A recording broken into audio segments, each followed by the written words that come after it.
Morning class Shri Deepchand Chaudhary महाविद्यालय से मैं आपके सामने भी ये 3rd ईयर में हमारा जो टॉपिक चल रहा है ऑर्गेनाइजेशन में हमारा टॉपिक है संगठन एक खुली और बंद पद्धति के रूप में।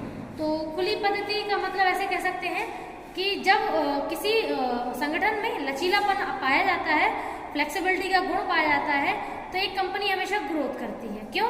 क्योंकि जो भी परिवर्तन आगे आते हैं, जो भी जैसे जिस समय जो कंपनी बनी है और आज वो 100 साल तक चल पाई है, तो उसका कारण है कि उसमें लचीलापन का गुण होगा, मतलब फ्लेक्सिबिलिटी उसमें पाई जाती है।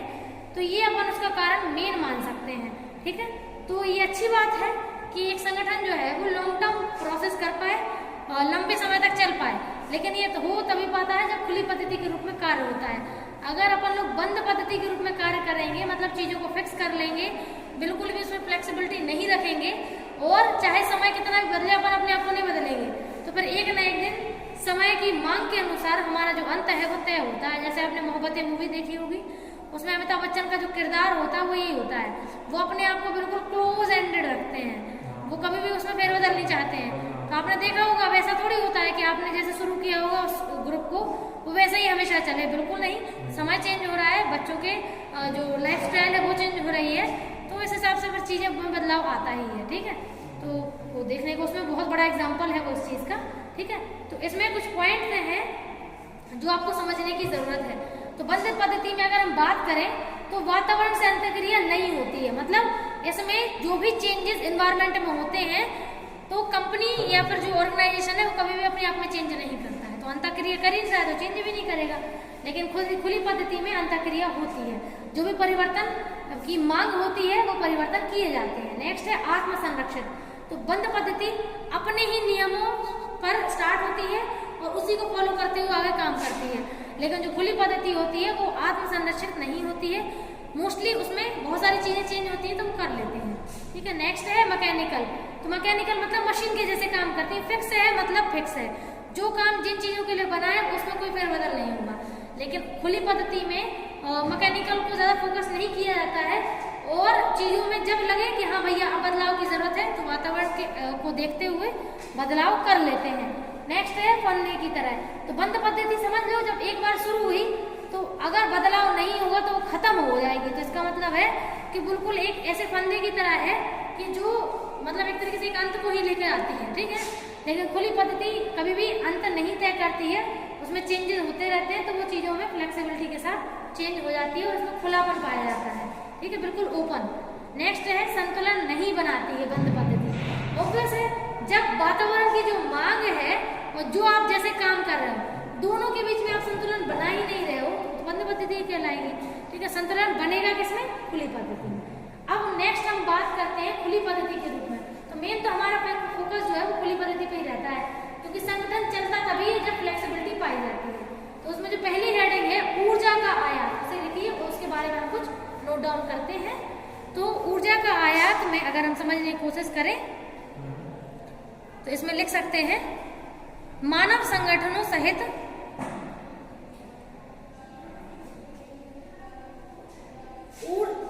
वातावरण से ऊर्जा लेना खुली पद्धति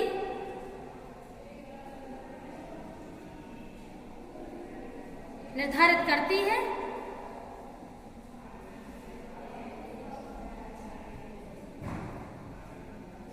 खुली पद्धति निर्धारित करती है बिना ऊर्जा के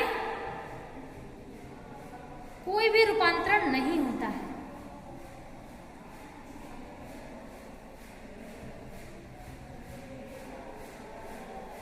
नेक्स्ट पॉइंट है रूपांतरण, ट्रांसफॉर्मेशन।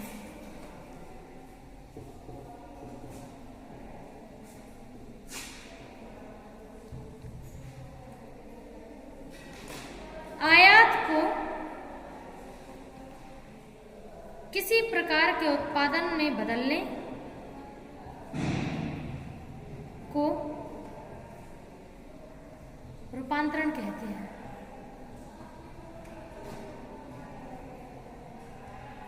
व्यापार, सामग्री, ऊर्जा और सूचना। का आयात किया जाता है।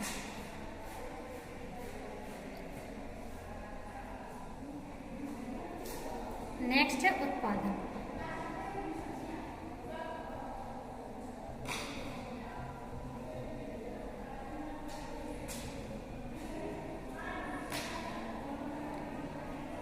खुली पद्धति वातावरण को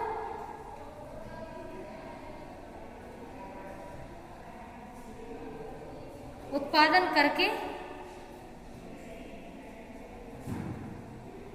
निर्यात भी करती है,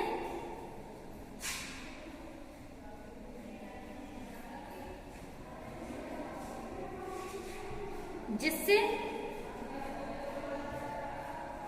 वह संगठन अस्तित्व में बना रहता है। जैसे मान के चलो अगर रशिया इंडिया को उनके यहाँ जो चीज होती है वो अपन को ना दे, उन्होंने फिक्स कर लिया कि चाहे उनका संगठन खत्म हो जाए लेकिन वो देंगे नहीं, निर्यात नहीं करेंगे, ठीक है। तो अब निर्यात नहीं करेंगे तो ऑब्वियस अपन के पास वो चीज होगी नहीं, तो फिर संगठन कैसे काम कर पाएगा, है ना। तो लेन देन से भी तो सही तो है, आयात और निर्यात होना चाहिए, ठीक है। अगला है पद्धति एक चक्र घटना के रूप में। मतलब जैसे कोई चीज बनती है, काम करती है, खराब होती है, फिर बदलाव होता है, फिर काम करने लगती है, तो एक पूरा सर्कल चलता रहता है। उससे जो है वो ग्रुप जो है वो कभी खराब नहीं होता। देखो इसमें क्रियाओं का प्रारूप, जैसे आयात, रूपांतरण और उत्पादन, तीनों चक्र घटना के रूप में देखी जाती है। मतलब पहले अपन चीजों को मंगाते हैं, फिर अपने हिसाब से बनाते हैं और फिर अपने सामान को भी दूसरी जगह देते हैं, तो लेन देन से हमारा जो संगठन है वो ग्रोथ कर रहा है, ठीक है। अगला है सूचना आयात और नकारात्मक प्रतिपुष्टि।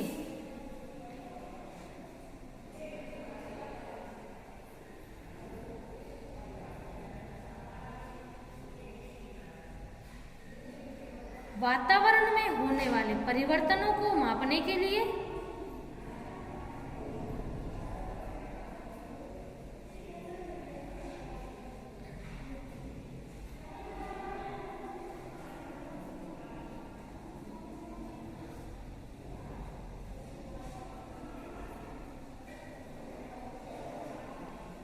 सरलतम रूप में सूचनाओं का आयात और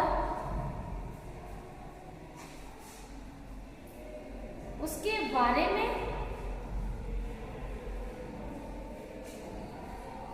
प्रतिपुष्टि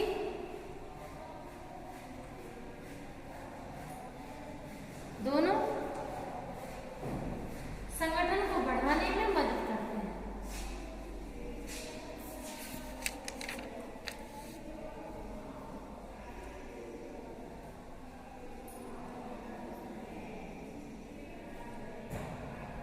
नेक्स्ट है नकारात्मक एंट्रोपी।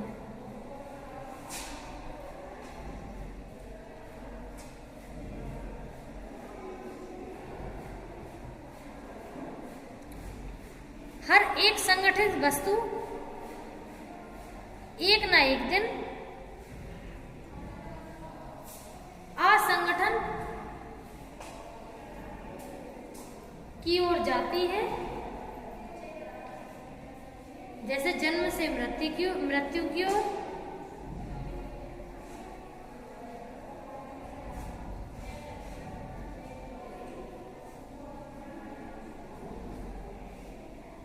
बनाना, चलाना, खराब होना और फिर बनना।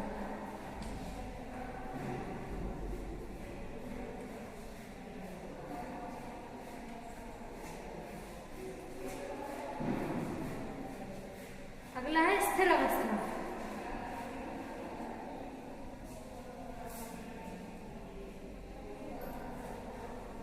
नकारात्मक एंट्रोपी को बनाए रखने के लिए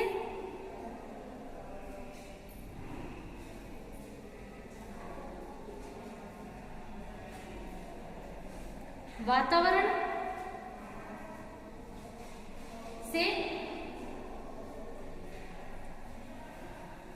कुछ अवस्थाओं को स्थिर रखा जाता है,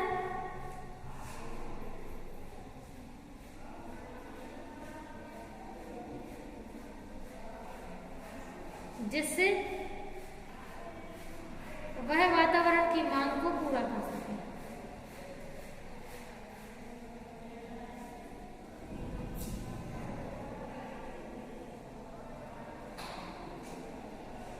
अगला है विभेदीकरण।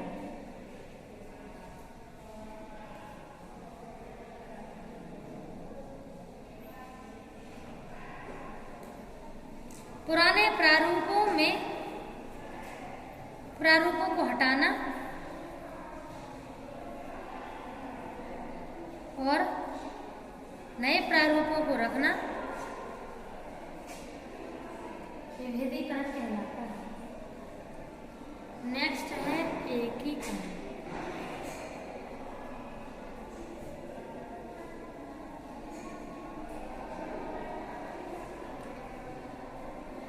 विभिन्न अंशों को एक साथ लाकर के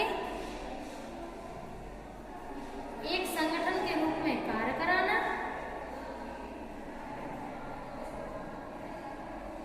एकीकरण कहलाता है।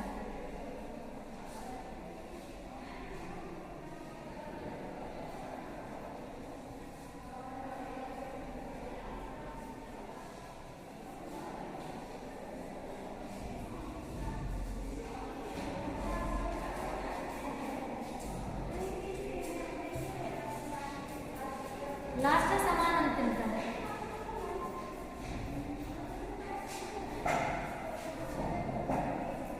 पद्धति प्रारंभ में